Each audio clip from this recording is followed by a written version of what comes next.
Bonjour Briac, bienvenue chez nous entrepreneurs. Donc, on a le plaisir Bonjour Jessica. de vous avoir avec nous. Merci pour votre temps. Alors Briac, dites-nous, qu'est-ce que vous faites et depuis combien de temps vous avez votre entreprise? Alors, j'ai créé Aroc en 2018, en 2019, pardon. Et concrètement, c'est un bureau d'achat qui est spécialisé dans le sourcing d'usines en Europe. Donc, on fait le lien entre des marques ou des entreprises qui ont besoin de trouver des usines pour leur production. Et on facilite, en fait, on a un rôle d'intermédiaire et on facilite l'échange entre l'usine et le client final. Alors j'ai plein de questions qui m'arrivent.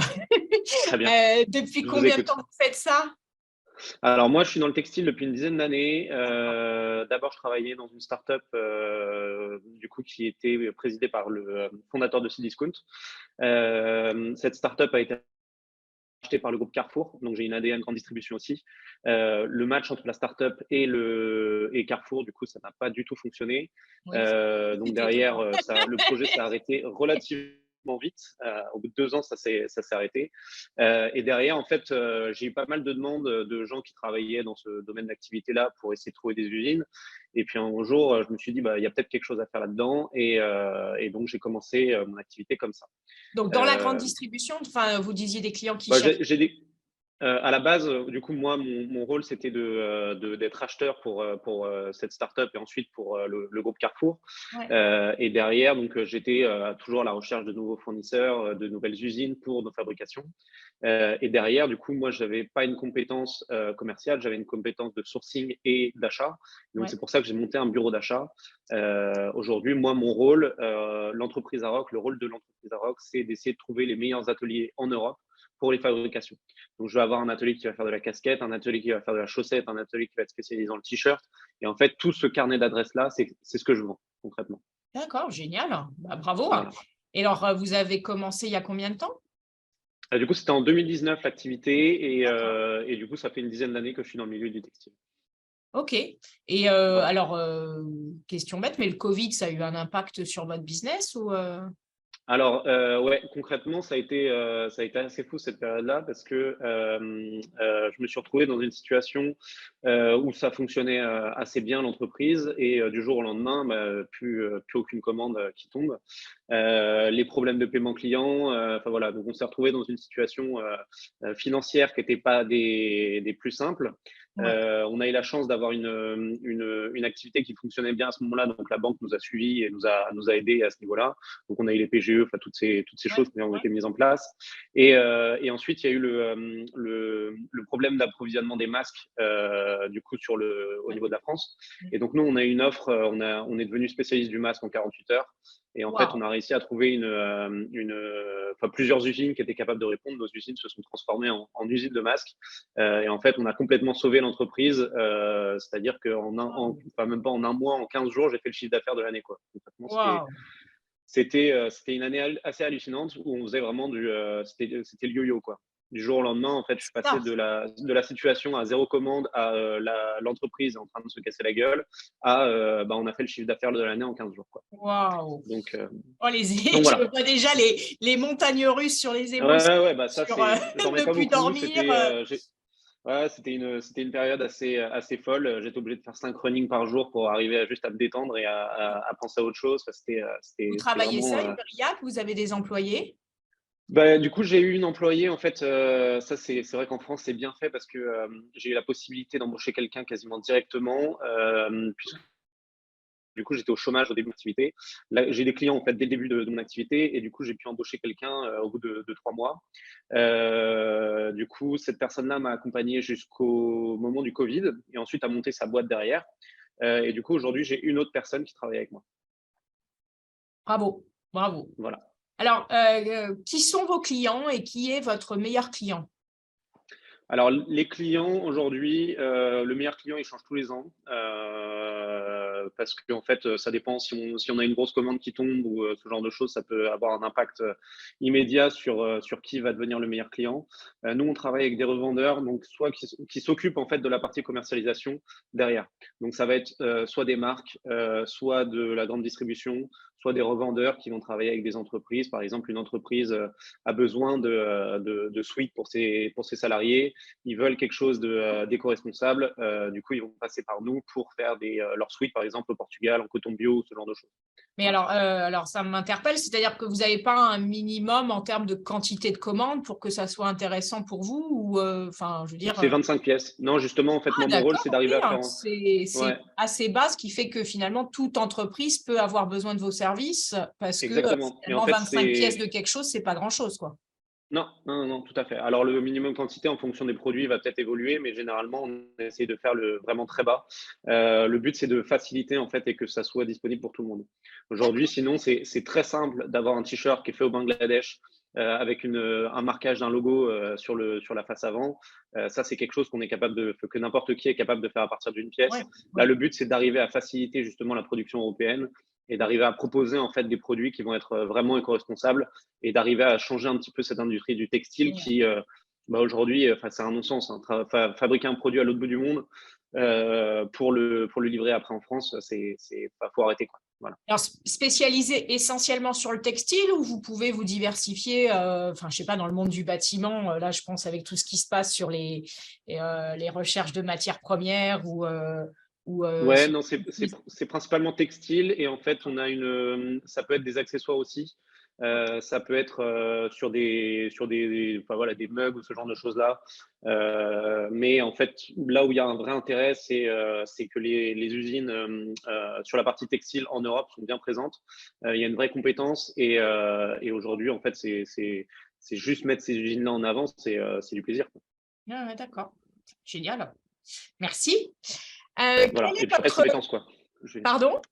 C'est mes compétences. Ouais. Aujourd'hui, je vais pas, si j'arrive pour vendre du placo, je Non, non, vais mais pas réussir, quoi. c'est pour ça, voilà, comment vous développiez l'entreprise à partir de vos compétences et ce que vous avez réussi à mettre en place. Donc, bravo, c'est top. Félicitations. Bah, merci.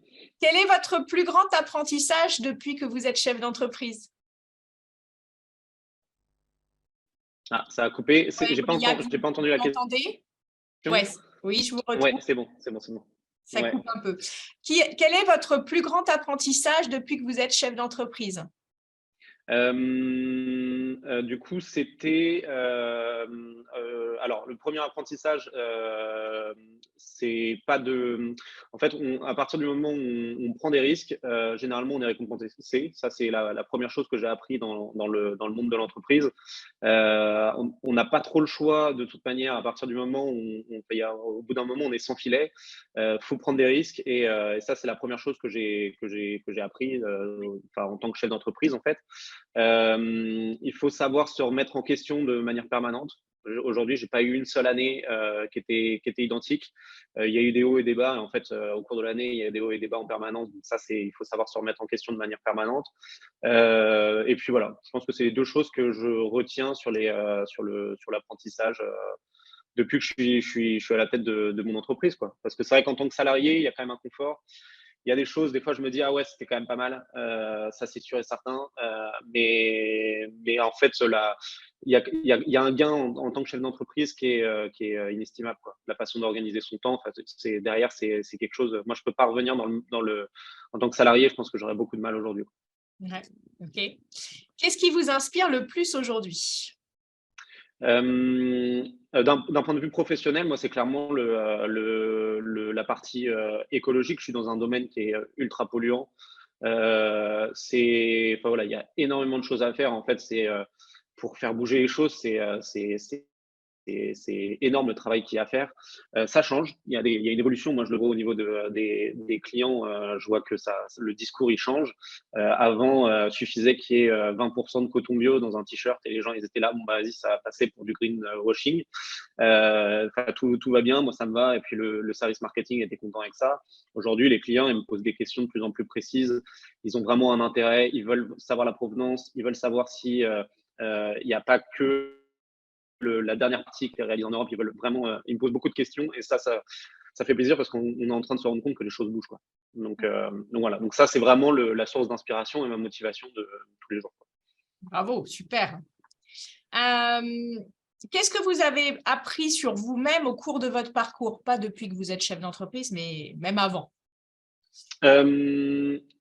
Moi, dans la vie de tous les jours, j'aime bien avoir une certaine sécurité, être à l'aise, savoir où je vais et tout ça. Et en fait, le parcours de chef d'entreprise, c'est devoir avancer sans savoir vraiment où est-ce qu'on va. C'est Il n'y a les pas choses tellement de bougent. sécurité quand même, hein. Oui, justement, mais c'est ça qui est en fait, et ce que j'ai appris sur moi, c'est la capacité à le faire. En fait, cette chose-là, bah, typiquement, c'est l'exemple du Covid. On a une trajectoire, on a un chiffre d'affaires prévisionnel sur l'année qui fonctionne bien, et puis là, du jour au lendemain, en fait, il y a un événement qui fait que bah, tout s'arrête, et en fait, tout est remis en question. Et en fait, ça, je l'ai tous les jours. Il y a des clients qui m'ont fait des commandes très intéressantes l'année dernière, et là, qui me disent cette année, bah, en fait, on va arrêter cette gamme de produits-là, etc. Et qui décident d'arrêter notre collaboration, pas parce que ça fonctionne pas, mais parce que en fait, ils ont pris une trajectoire différente ou ce genre de choses. Donc en fait, c'est impossible de prévoir à l'avance. Et ça, c'est quelque chose. Moi, le fait de voir ma réaction par rapport à ça, c'est intéressant. Je me dis, bon, bah, en fait, je suis capable de vivre avec ça et il y a pas trop de soucis là-dessus. Sortir de votre zone de confort. Ah bah, de toute façon, c'est obligatoire tous les jours. Ouais. Ouais, bravo. Mm. Top. À quoi ressemble l'avenir et quels sont selon vous les principaux défis à relever? Alors, moi, clairement, je dois améliorer ma visibilité, c'est-à-dire qu'aujourd'hui, je travaille beaucoup sur mon réseau. Depuis le début de l'activité, je travaille uniquement sur mon réseau, quasiment. Je fonctionne beaucoup en bouche à oreille, sauf que c'est pas comme ça qu'on va faire bouger les choses non plus. Aujourd'hui, quand j'en discute avec certains de mes clients, ils me disent, mais en fait, il y a quand même un intérêt pour beaucoup de marques ou de clientèle sur ce domaine-là, de découvrir ton activité. Justement, le minimum quantité ou toutes ces choses-là, ils me disent que c'est assez rare de trouver ça. Donc moi, il faut vraiment que je développe cette visibilité-là d'entreprise pour montrer un petit peu ce qu'il est possible de faire. Et puis après, l'avenir, moi, je le trouve plutôt positif parce que justement, il y a quand même une belle évolution de la mentalité des gens. Je vois, enfin vraiment, ça a changé par rapport à il y a 2 ans, ça a changé par rapport à l'année dernière, et ça, je pense que l'année prochaine, ce sera encore mieux que cette année. Donc, il y a vraiment une mentalité qui est en train d'évoluer, et donc, je vois ça comme quelque chose d'assez positif. Génial, bravo. Malgré la hausse, enfin voilà, il y a une hausse des prix, il Oui, y a une ah hausse de plein de bah, choses, mais ce qui en se fait, passe, oui, oui, bien ce qui sûr. va faire changer les choses, c'est ce que veulent les gens, et en fait, ce en quoi ils croient, et ça va nous amener vers des choses assez positives, je pense. Génial, bravo. Voilà. Que diriez-vous à une personne qui envisage de se lancer dans les affaires? Bah, d'y aller, hein. De toute façon, à partir du moment où on a le souhait de se lancer, il faut vivre cette expérience-là. J'ai des amis qui se sont lancés, qui n'ont pas aimé, qui sont repartis dans le salariat derrière. D'accord. Voilà, c'est pas grave en fait, hein, faut tester. Par contre, vivre avec cette envie-là et rester frustré toute sa vie parce qu'on n'a pas lancé son activité, bah, c'est la pire des choses à faire, je pense. Donc, non, faut y aller, quoi. Faut y aller, c'est pas grave, hein. C'est se planter. Bon, faut éviter d'investir 100 000 euros dans un projet qui est un peu bancal, mais voilà, il y a la possibilité de se lancer sans avoir trop de pertes derrière. Et il y a quand même beaucoup à gagner d'un point de vue humain. En fait, c'est quand même une belle aventure. Ouais, super. Si vous recommenciez votre entreprise, qu'est-ce que vous feriez différemment? Certainement d'aller, alors c'est un peu particulier. Je pense que j'irais un peu plus vite sur le sourcing de mes usines en Europe, parce qu'au tout début de mon activité, et en fait là je suis vraiment sur le made in Europe depuis la partie Covid, parce qu'en fait c'était impossible d'importer quoi que ce soit sur l'année 2020. Donc là je me suis vraiment concentré sur cette activité-là. Mais au tout début de l'activité, j'étais ouvert un peu à toutes les types de production. Donc ça, je pense que j'irai un peu plus vite sur vraiment me spécialiser sur le Made in Europe. Mais je dis ça, mais en même temps, le marché n'était pas prêt à ce moment-là. Je pense qu'en 2019, c'était très compliqué quand on vendait un t-shirt Made in Portugal et un t-shirt Made in Bangladesh, bah, le client, il était très, très regardant sur le prix, et il comprenait pas les 2 euros qu'il pouvait y avoir de différence. Et du coup, c'était très difficile à vendre à ce moment-là. Ouais, Donc certainement, j'aurais tenté, mais je pense que ça aurait été peut-être plus compliqué à ce moment-là. C'est une question de timing au bout d'un moment, en fait. La partie timing est très importante, et en fait, proposer la bonne offre au bon moment, c'est juste primordial, parce qu'il y a quand même un aspect, quand on est chef d'entreprise, faut obtenir des commandes pour arriver à faire tourner l'entreprise. Et donc voilà. Donc avoir une offre qui est un peu décalée du marché, ça n'aurait pas forcément fonctionné non plus. d'accord. Merci. Merci pour toutes ces réponses. Alors, où est-ce qu'on vous trouve si on vous cherche? Vous avez un site internet, Insta, LinkedIn? Comment on fait pour Sur entrer en LinkedIn, contact avec vous? uniquement. Ouais, sur D'accord. LinkedIn uniquement. Donc, En pour fait, l'instant, pas de site vu que je trouve internet. non, pas de site internet, pas d'Instagram, pas de Facebook, Ok. rien. Donc, C'est là où Briac il y a Le beaucoup de choses à faire. Gall. Voilà, il y a beaucoup de choses Il y à a tout faire, il y a à beaucoup de choses à mener. développer. Donc, on Ouais, vous trouve sous Briac Le Gall et exactement. Araok, c'est ça? Voilà, tout à fait. Ok. Ouais, Non, non, c'est pour ça qu'il y a beaucoup de choses à améliorer, hein. C'est ouais, non, là-dessus ouais. sur la partie communication, et mise en avant des produits. C'est sûr que de l'offre en général, ça, il y a énormément de choses à améliorer là-dessus. Ah, super. En tout cas, merci Briac pour votre temps. Notre entretien, notre interview va se finir maintenant, donc je vais arrêter notre Très bien. enregistrement. Je Bah, vous merci en tout remercie cas pour l'invitation. pour toutes ces infos, votre passion. Nous transmettre cette passion, on le ressent à travers vos discours. Et en tout cas, merci et plein de bonnes choses pour Araok. Bah, merci à vous.